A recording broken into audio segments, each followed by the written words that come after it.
right front row.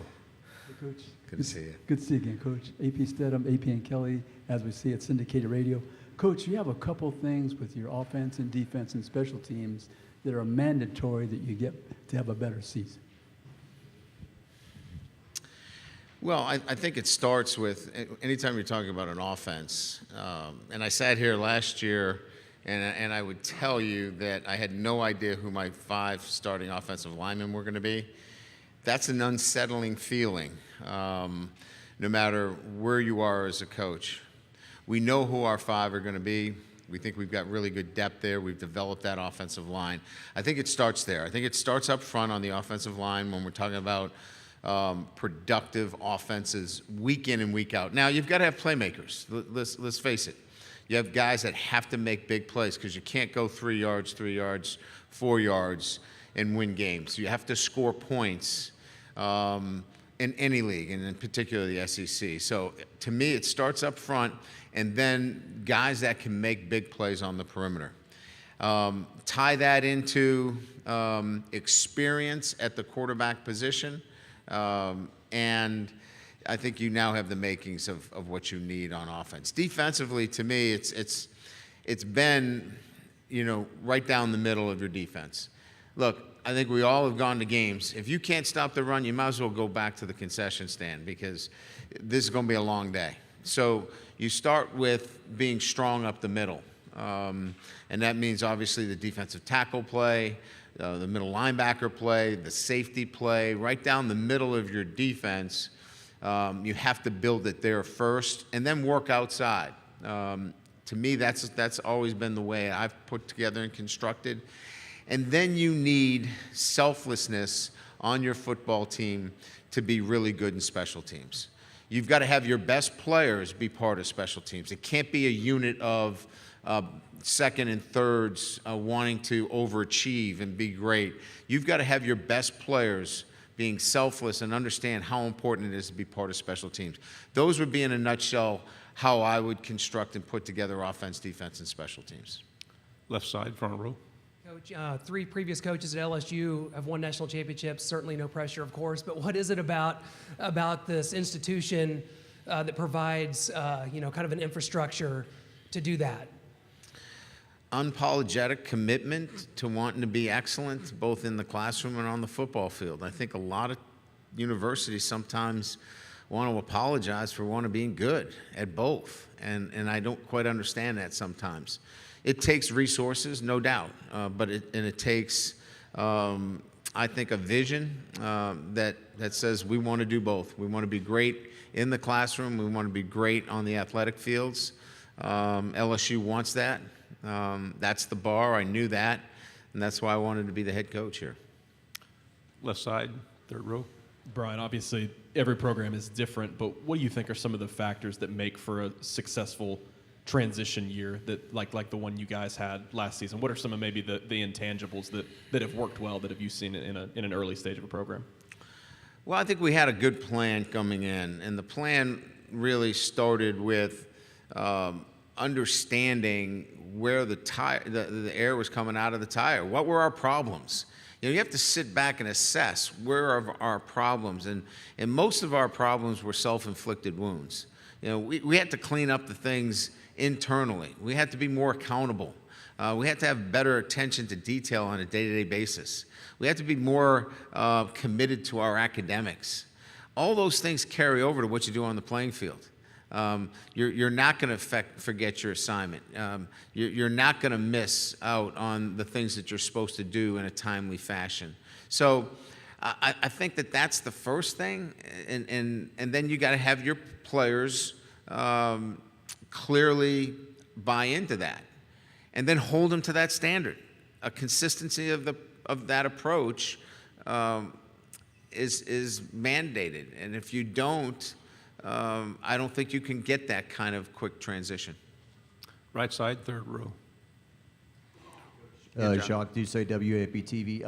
What's been the next step with Jake Flint and the strength and conditioning program during the summer? And no breaking news, it's hot in Louisiana in the summer, but this summer's been even hotter than usual, Yes. It seems like. So have they been out there working, and what can you tell me about that? That's a great question. I think in year two, you start to work more on the individual and the development of the individual. We were laying down a program, a strength and conditioning program that was something that they weren't used to. And so I think as you get into year two, you become a little bit more focused on some of the workouts as they relate to position groups. Wide receivers, a little bit different than defensive linemen. Quarterbacks, obviously different than defensive backs. So we've been a little bit more targeted there. And then we've been extremely careful with the weather. As you know, we like to train outside. We want to acclimate our players to the outside. But we've been very careful with our runs. So 1 day a week we have our runs. We've moved those runs to an earlier time to make sure that we don't put our kids in a compromising situation. But you're absolutely right. Year two has definitely been a focused year for us as it relates to making some training adjustments to the particular position groups. Left side, second row. Dan Peck, ESPN 106.7 in Auburn. Coach, what is similar and what's different about recruiting to LSU versus the other places you've coached in your career? Well, I think I can tell you what's similar.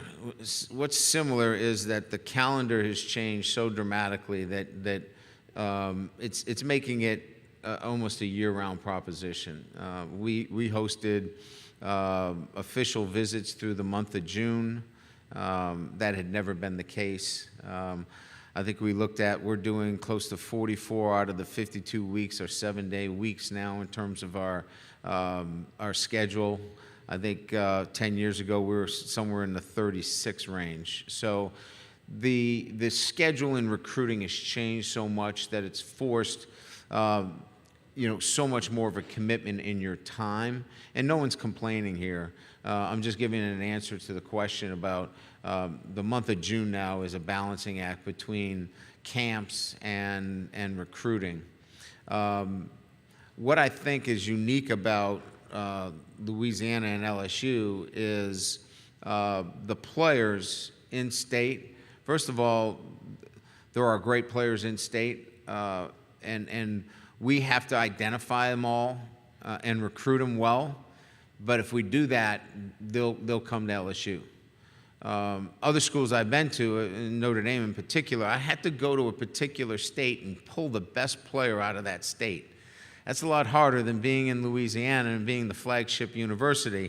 And if you recruit that young man the right way, like you're supposed to, he wants to be a Tiger. Front row on the right. Hey, Coach, Kyle Henderson, Bama Football on YouTube. Yeah. Last year, I know last year doesn't matter to this year, but when you beat Alabama football, it certainly matters. How can that win last year in overtime continue to catapult your program and your trajectory going forward? Yeah, I was asked that question earlier. Look, Alabama and Georgia are the benchmark for what we're looking for. And what is that in particular? It's consistency in performance year in, year out. We did it one time. So we're not in that conversation at this point. So what we're hoping that it catapults us to is a more consistent football program that is competing for championships year in and year out. We don't want any dips in our programs at all. And I think when you look at it from a tangible standpoint, what it did for us is it helps us in recruiting that we don't have to paint a narrative that's not true. In other words, that we can say, look, we're going to compete with Alabama. We're going to be able to beat Alabama. It's not a fantasy, it's a reality. And so there is some tangible evidence there that you can use in recruiting, but the rest of it is really about it giving you momentum for consistency in performance. Left side, front row, and then we're going to the third row. Go ahead. Noah Groniger, Starcade Media. You've coached a lot of great schools. What makes LSU stand out and so unique in the college football landscape? Well, we have great alignment. I think you have to start there. Our president, athletic director, Scott Woodward,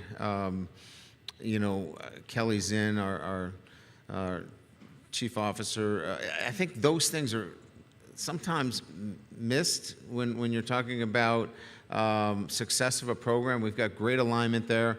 The thing that really, I think, sold me on this position was the resources for the student athletes. We provide our student athletes a championship environment as it relates to nutrition, health care, the ability to receive an education and be supported.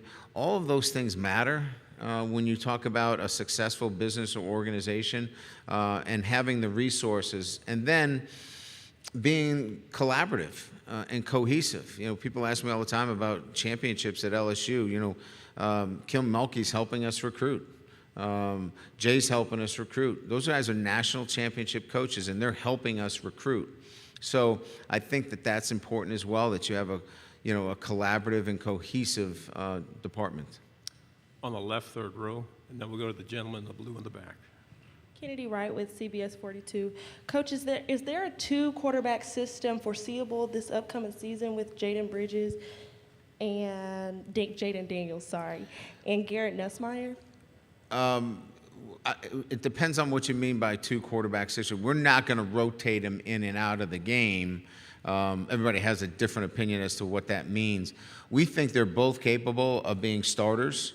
Jaden is our starter, and Garrett will be ready, and we'll continue to prepare him.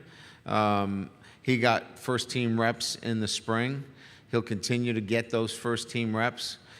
We believe we can win a championship with both of them, but what you won't see is one series, this quarterback, and another series, another quarterback. You saw that in the bowl game, which was a different environment than it would be in, say, an in-season situation. Final 2 questions, back row, on the left.